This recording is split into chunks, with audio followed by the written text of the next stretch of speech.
So this lesson is about naming files, and this is sort of a boring thing, but it's extremely important. So I will tell you a little bit about how I name files, and it's up to you as to how you like to name your own files, but I'll give you a few tips on what I like to do.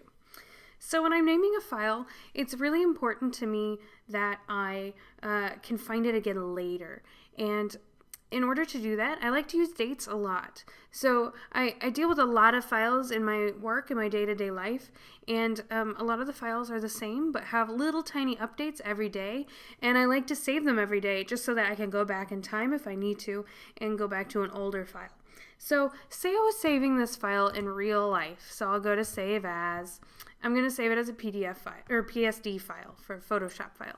So I want to be very descriptive of what it is, and then I want to put the date. So I like to put what it is followed by the date. So rather than saying whatever we want, I don't know if I'll remember that I said that tomorrow. So I'll be very descriptive. So I'll say Photoshop class tutorial, and then I'll give it an underscore always, and then I follow by the date. Today's date is 02/23/2014.